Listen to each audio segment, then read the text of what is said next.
Hello, I'm Joel Daring with the International Volleyball Hall of Fame.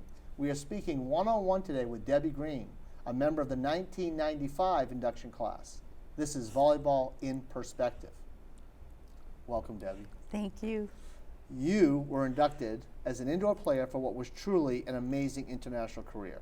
You indeed set the standard as a setter. And I'm one of many who had the chance to see you play back then, and your impact on the game was something special. Thanks. You were probably best known for quarterbacking our USA national team that included the likes of Flo Hyman and was led by Coach Ari Sellinger to a silver medal in the 1984 Olympics. But you saw success at all levels. As far back as high school, you and your teammates won what was in 1975 called the US VBA National Championship, and along the way, you were recognized as a first-team All-American 4 times.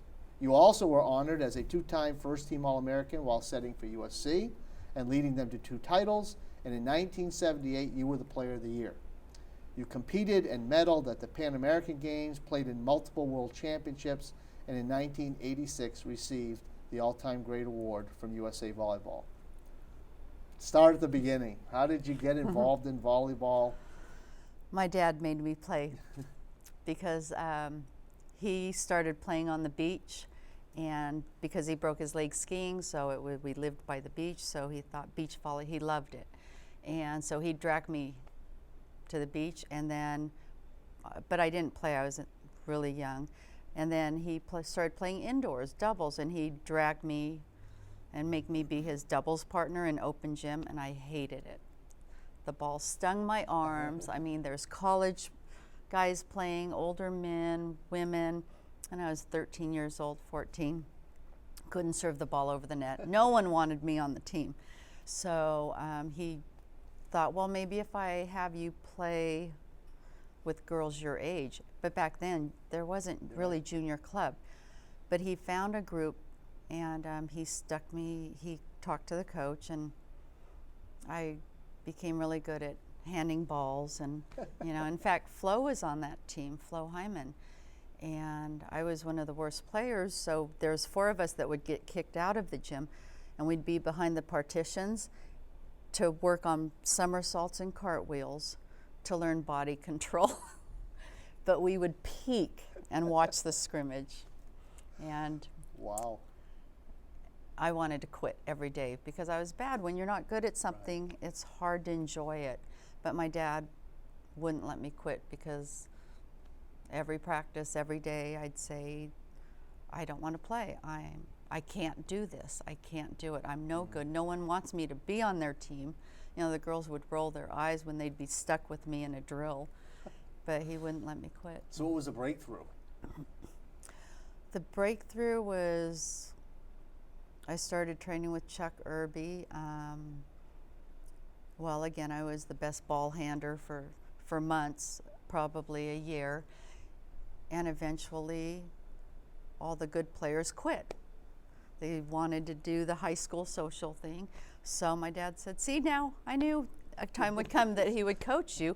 Well, Dad, there's only 2 people in practice, you know, and I just trained and trained, and then he had finally said, okay, now if you want to find a different interest, go ahead. But then it's like, wait, I'm sort of liking this, and then my teammates became my best friends. So talk about developing as a setter in that period of time, and start and seeing the game through the eyes of a setter, right?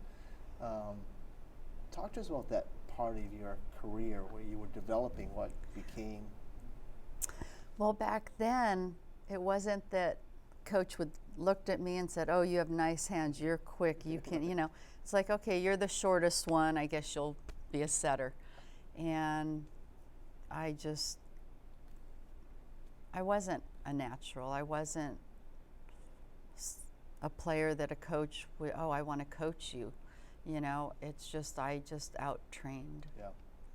So everybody. how did you make the, you know, what were the, really the reasons you picked USC, and how do you see that period of time as significant in your development for your international playing career? I didn't pick USC. Chuck Irby, who was our coach, throughout our junior days. And my dad, my dad thought it would be a great idea. How do you get more people to watch volleyball that don't know the sport? UCLA-SC rivalry. And back then UCLA dominated women's collegiate volleyball. So our little junior team, and we were called Adidas back then, we were told, okay, you're going to SC. We were one of the first women athletes to get scholarships there. And I played my freshman and sophomore year at SC, and we won 2 championships, beat UCLA. But it was very important, I think, for college volleyball. It was a lot of fun because we're playing in front of hundreds and hundreds of people. And back then we didn't have the NCAA rules, so we were training in college 6 hours a day. Wow. So when is the first intro to the national team? When does that start? When I was 16 for World Championships in 1974, the national team had disbanded because of player-coach things, and so I think USA Volleyball's like, we need to send a team to World Championships. Who do we send? Well, there's a group of high school kids, we hadn't won the national championships yet. That was the following year. At least their training year round. So Chuck was named head coach, and then we had tried out. And there were some of the older players that did join us. So it was a mix, but I was 16 for World Championships, and I loved it. At that point, thinking back, are you connecting the dots saying, I could be an Olympian? No. I wasn't at that point. I thought it was because of the circumstance. Sure. In 1975, when we won the national championships, and it wasn't junior, it was the adult national championships, I thought, okay, now that we are the best in the United States, maybe that's the next goal. Right. So you eventually joined the national team. Mm-hmm. You got the 1980 games coming up. Walk us through that, the disappointment of not competing. How was that team positioned in your mind going to, if you had been able to play in 80? And what was that like? Well, all of us gave up college scholarships. We didn't work. We were the first team to drop everything, they just opened the Olympic Training Center in Colorado Springs. So we were the first team to live there year round. And I thought it would be so exciting, so great, thinking, oh, now everybody that's training for the Olympics, and we were there by ourselves for like 6 months in an old Air Force base with barbed wire fence. And it's like, this isn't what I had pictured, But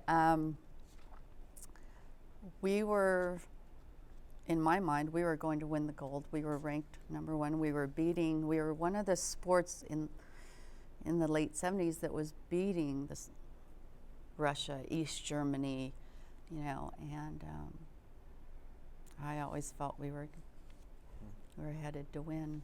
So we go through another 4 years. Mm-hmm. Talk about playing for Coach Selinger. Talk about the lead up to the 84 games, the excitement of that. As you looked ahead before you got there, what were some of the keys, do you think, that positioned your team to be so successful? Well, when the boycott was officially announced, he had individual meetings, and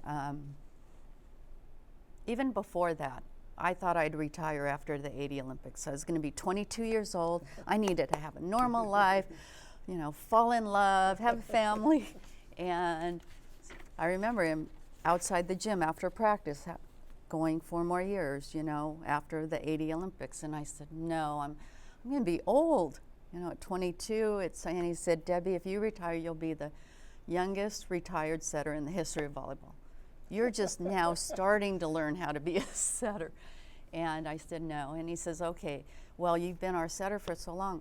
There's no one to take your place. Will you help me train a setter to take your place. And I said, and being at that time 21 and young, I'm like, why would I want to train someone to be better than me?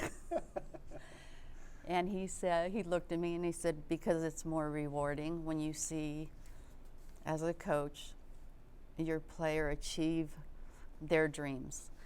And he was so right. Wow. So right. Take me back. I feel like in the mid to late 70s, there were a lot of 6-2s being played, right? And I remember how the game changed, and it always felt to me like you were a big part of that. How did you see it in terms of the style of play, with the offense you ran for that '84 team, some of the changes in systems? How do you see that when you look back? I give what happened to me and how volleyball has changed my life to R.E. Selinger. He believed in a 5-4 setter. Even though he'd tell me when I didn't play good, do you know how stupid you make me look when you don't play good? Wow. Because all these coaches, you have so many 6 foot tall players in the U.S. and you have a 5-4 setter. And he said, so if you don't play good, I look stupid. But he gave me that opportunity. He believed in me to keep me out on the court, you know, instead of taking me out. What did you like about running an offense? You know, what I didn't like almost was the perfect pass. I liked the challenge of making play setting from my knees, running and being in motion, and that's what Ari liked. Wow. And I think I liked being the boss. You know, I mean, you have the ultimate decision, and you touch the ball. And I thought, I don't know, people say setters don't get the glory. I felt I did because my teammates, when I'd give them a good set, I always got a high five and stuff. But getting that medal, what was it like? Honestly, very disappointing. We trained 4 more years after the boycott. I thought to win the gold medal, not to just participate. And Ari, he had told us for so many years, Americans only remember first place. So if you don't win the gold medal, if we don't win, all your hard work for 12 years, no one will remember. So as soon as that last ball dropped, and we're walking back to center court to do our USA, I'm trying to hold back tears, because not just because we lost, but because I thought we disappointed so many people in this country that believed in us and thought we would win for USA, and we didn't. So it was disappointing. And you know, I watched these last Olympics and the USA team. They were disappointed when they lost in the semis. But then afterwards, they won the bronze, you know, came back, won the bronze. And they have their team picture with the big American flag. Our team didn't get that opportunity. And to me, that's just, I don't know, a little sad. Tell me about your teammates on that team. You know, what made, besides you, what made that team click? Every single player on that team. Even, I think what made our team click, one is my best friend on the team was Carolyn Becker. She was the backup, she was the other setter. But Ari didn't pit us against each other. She was 6 feet tall. I'm 5'4". She was calm and I was like the fire. And he trained us as, we're a team. I will need both of you in order for us to win. And so, and I had amazing passers and defenders, and you know, we didn't have liberos. Flo played in the back row. Rita at 5'8" jumped over 11 feet. Lori, we were a family.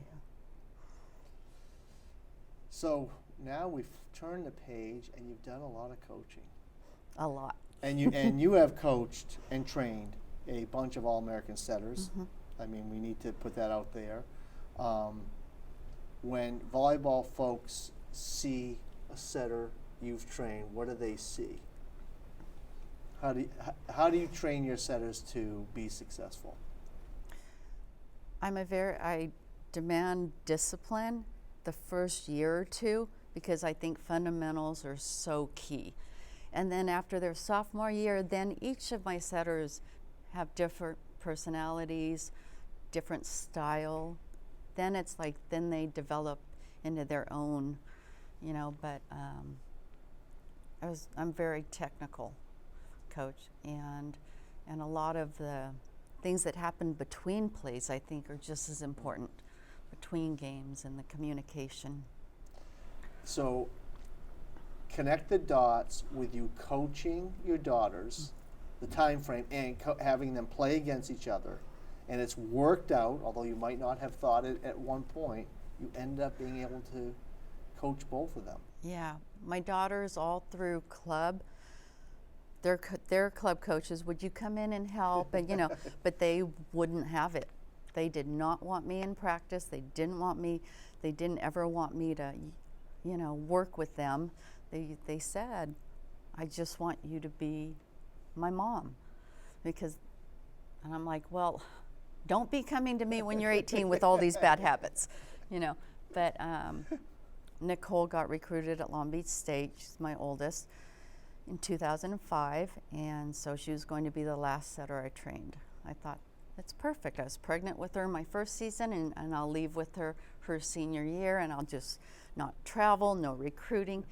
And then my younger daughter played at Santa Barbara, so they played against each other twice a year. And that's the only time I got to see my other daughter compete, is when she was playing against us. And so then her coach, Kathy Gregory, had asked if I'd volunteer and help Dana with the setting. And Dana asked, which shocked me. I didn't want to, because I didn't want to be in a gym. I wanted to be retired. But Nicole had said, you helped me for 4 years. You need to be there to help Dana. And I had a blast. Who are the best players you played against? Long Ping, you know. Oh my gosh, there's so many. Back then, the Cubans were very strong. I mean, we've all seen so many changes in the rules. Yes. What are some of your thoughts about that over time? Being in that you were in the game, so you had to make adjustments. All of us as coaches had to make adjustments. So some of your thoughts on the rules changes and honestly, I think the players now have it easier. Your serve can hit the net. At one point, your foot, as long as part of your foot could cross the center line, you can set a ball and it can have spin. It can actually even go the other direction and you don't get called on it. You cannot move your feet and slap a ball, or I don't know. It's just, I'm so old school about learning to move the feet and stuff. But Danielle's, Flo's, they had to learn to pass and play defense. They didn't have the libero. You know, obviously I think the players are much taller now, but I was never intimidated by that. So it has become very specialized. Yeah. What about the future? Where do you think the sport's going? I'd love to see the old rules come back. I don't know. It's, you know, I watch the Olympics. I don't follow much more than that. Hopefully, what is neat is that now, since Karch, younger players do know players on the national team, on the USA team. Because I think after our '84 team, there was a big gap where if you ask a bunch of club players, name five of the USA players, they couldn't do that. But with our '80 and '84 team, I felt like we were. You were recognized. We were recognized. No question you about know, it. But so this weekend is particularly special for you because you have quite an association with Misty May Trainer, who is being inducted.